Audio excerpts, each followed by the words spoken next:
Hello and welcome! Sa video nga ito pag-uusapan na nga natin itong laban ni Sukune at neto ni Oliva, ang kanilang round 2 tulad ng ipinangako ko sa inyo. Dahil nga umabot na nga ng 100 likes ang kanilang round 1. Maraming salamat sa inyo. Kaya naman bago tayo magsimula ay pakipindot muna itong like at subscribe button dahil sisimulan na nga natin itong paghiganti neto ni Biscuit Oliva. At tara, simulan na natin! So nagsimula nga ito nang pinagtitinginan sila ng mga tao habang naglalakad itong si Sukune at Oliva. Dahil nga naglalakihan ang mga katawan nila at hindi talaga pangkaraniwan ang kanilang mga katawan. At dinala nga neto ni Oliva itong si Sukune sa isang parking lot at napatanong nga itong si Sukune.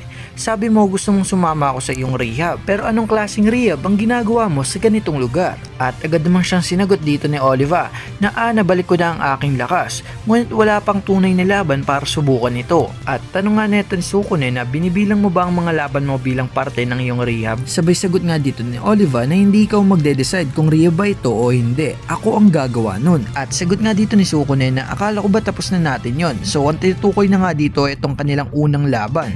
At tinawanan nga lang siya dito ni Oliva at sabi nga dito ni Oliva na sa sumo tapos na natin yon. At sagot nga dito ni Sukune ang unang salpukan ay isang sumo at ang pangalawa naman ay isang free fight.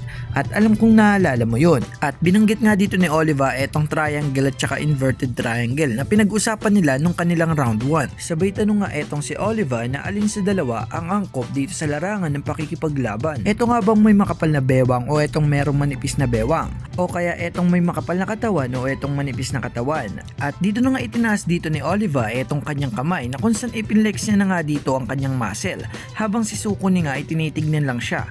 At sabay-sabi nga dito ni Oliva na nagawa ko ito ng mali nung nakaraan. At ginawa na nga dito ni Oliva itong kanyang signature moves kung saan napupunit nga itong kanyang damit sa pagflex nga ng kanyang muscle. At sagot naman dito ni Sukune na hindi, pinigilan lang kita gawin yan. At sinabi nga dito ni Oliva na wala man sino sa atin ang umatras sa love triangle na ito. Kaya naman gusto ko itong maayos dito at ngayon. At dagdag niya pa dito, sa kasamang palad para sa iyo, ang laban na ito hindi lang basta sumo. At sinabi nga dito ni Sukune na at ito'y magiging sinaunang sumo. At biglang nagpakawala dito si Oliva ng isang napakalakas na uppercut. At sinundan niya nga ito rin ng isang napakalakas na straight punch na kung saan tumalsik nga etong si Sukune sa isang sasakyan. Nasira pa nga ang sasakyan dito mga tol sa sobrang lakas ng suntok neto ni Oliva. At habang tinitignan nga siya dito ni Oliva ay mabilis ngang kumilos etong si Sukune para yakapin etong si Oliva. At nang mahawakan niya na nga etong ribs ni Oliva ay bigla nga siyang inipit dito ni Oliva na kung saan etong dalawa niyang kamay ay wala na ngang nahawakan sa likod. Dahil ang muscle nga rin dito ni Oliva ay tumigas na. At sabi nga dito ni Oliva na parang nawala ang grip mo. Sa tingin ko ito ang tinatawag mong grip na Kanoki. At dito na nga biglang in-smackdown neto ni Oliva etong si Sukune na kung saan hinampas nga neto ni Oliva ang mukha ni Sukune sa sahig. Pati nga ulo dito ni Oliva ay tumama nga rin dito sa sahig mga tol at bigla namang tumayo agad etong si Sukune. At confident nga etong si Oliva na nakatingin dito kay Sukune habang si Sukune nga ay duguan na napalingon. At kinagulat nga neto ni Sukune nang iabot nga neto ni Oliva ang kamay niya. At sabay-sabi nga ni Oliva na dito naman tayo sa Teotsu, ang palakasan. At sagot naman sa kanya dito ni Sukune na para hamunin mo ko sa isang palakasan kahit nakalahati lang ng bigat ko ang timbang mo. Sigurado ako na kampante ka sa laki ng mga muscle mo. At dito na nga nagdikit ang dalawa nilang palad na kung saan kinagulat nga rin nilang dalawa. At sabay-sabi nga dito ni Oliva na para sa tinatawag na Rikishi na malakas na tao, hindi kaya ata ganun kalakas. At dito nga pinakita sa atin etong lakas ni Oliva na kung saan etong si Sukune ay napapaatras na. At sabay-sabi nga dito ni Oliva na pababa ka na sa aking mga mata. At gumamit na nga dito itong si Sukune ng dalawang kamay na puwersa para lang mapantayan etong lakas ng kamay ni Oliva. Ngunit etong si Sukune ay nahihirapan pa din. At sabay sinabi nga dito ni Oliva na hindi, baka mas mababa ka na kaysa sa akin. At dagdag niya pa nga dito, isang segundo pa lang nakakalipas ay nakatingin ka pa nga sa aking mga mata mula sa ibaba. Pero ngayon ay mas matangkad na ako kaysa sayo. Hirap na nga dito etong si Sukune mga tol, samantalang etong si Oliva ay kampante pa rin. At bigla kang sinabi ni Oliva, ang iyong hinliliit, ikaw ay may kapansanan kung wala ito. So sa mga di pa nga nakakaalam kung bakit wala nang hinliliit etong si Sukune, dahil ay kinain na nga ito neto ni Jack Hanma. Kaya naman kung gusto mo nga panoorin etong laban ni Jack Hanma at eto ni Sukune ay ilalagay ko lang sa description box. So balik na nga tayo dito sa ating topic at dahil nga sinabi dito ni Oliva ay na-trigger nga etong si Sukune na kung saan binigyan niya nga etong si Oliva ng isang malakas na sampal. At nakangitingan sinabi dito ni Oliva na hoy, huwag kang mag-init, hindi ko tinawag na mahina ka kasi kapag wala nga ang iyong hinlilit ay di ka makakagawa ng diamond. Habang si Sukune naman ay wala pa ring sagot at ito namang si Oliva ay napangiti nga at sinuntok niya nga ng isang napakalakas etong si Sukune. At makikita nga natin dito na duguan na etong bibig na ito ni Sukune, ngunit hindi nga siya natumba sa pagkakataon na to. At laking gulat niya nga ng pagtingin niya nga dito kay Oliva ay naging bola na nga to mga tol, kung saan ginamit na nga neto ni Oliva etong kanyang teknik na tinatawag na ball. At sabi nga dito ni Sukune na ano yan, at sabay-sabi naman dito ni Oliva na come on. At tanong nga neto ni Oliva na ganun kadali sumuko at sabi naman neto ni Sukune na hindi. At napaisip nga dito etong si Sukune na kung saan ang pose nga daw dito ni Oliva ay madalas na ginagamit sa contest ng mga muscle.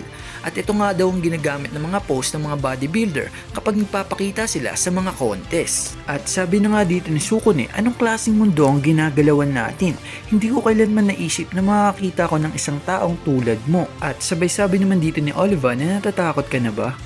At wala namang sagot dito etong si Sukune at bigla nilang tumalon ng napakataas at sinabi niya nga, ang galing mo Mr. Meatball. Tinawag niya ng meatball dito etong si Biscuit Oliva. At dagdag niya pa nga dito, ikaw at ang iyong muscle ay pinasaya talaga ako. At dito niya na nga binagsakan etong si Oliva. Ngunit laking gulat niya nga nang tumalbog lang siya dito.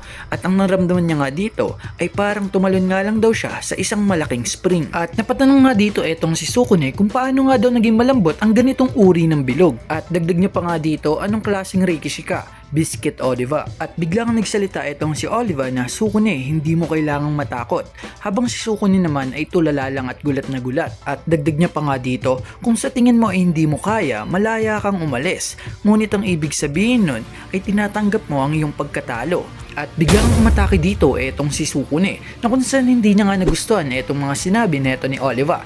Ngunit sa pagsipa niya nga dito ay tumalbog lamang siya. At sa gulat nga neto ni Sukune ay sa isipan niya nga ay parang bouncy ball nga daw na malaki etong si Oliva. Pero kahit ganun ay umatake pa rin etong si Sukune na kung saan pinagsipa at pinagsuntok niya pa rin etong si Oliva. At napasabi naman etong si Sukune na parang wala namang talab etong ginawa ko sa kanya. At laking gulat nga neto ni Sukune nang biglang tumalon na nga etong si Oliva. Kung saan bumukas na nga dito ang bola mga tol at nilamon nga dito si Sukune ng buong buo.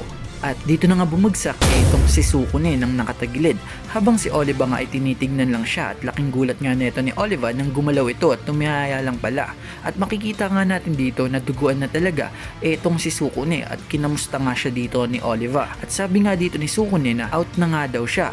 At panalo na nga daw etong si Biscuit Oliva. At sabi naman dito ni Oliva, hoy ako ang pumunta sa iyo para makipaglaban, hindi kita binigyan ng oras para sa paghahanda. At sagot naman dito ni Sukune, walang buhay na rikishi ang magsasabing rikishi lang siya kapag handa na siya. At sabay-sabi naman dito ni Oliva, mukhang wala akong dapat ipag-alala.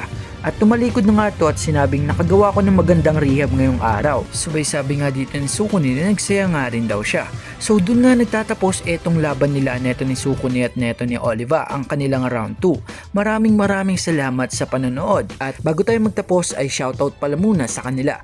Maraming salamat sa panonood at pagsuporta sa ating YouTube channel. Pasensya na kayo dahil natagalan na nga ang ating pag-upload, pero huwag kayong maglala dahil babawi tayo mga tol. Gagawa agad ako ng ating next video. Maraming salamat sa panonood mga tol, na appreciate ko kayo. Kaya naman kung bago ka pa lang sa aking YouTube channel ay pakipindot na itong like at subscribe button at mag-comment ka na rin sa baba ng ating video. So hanggang dito na lang, peace out.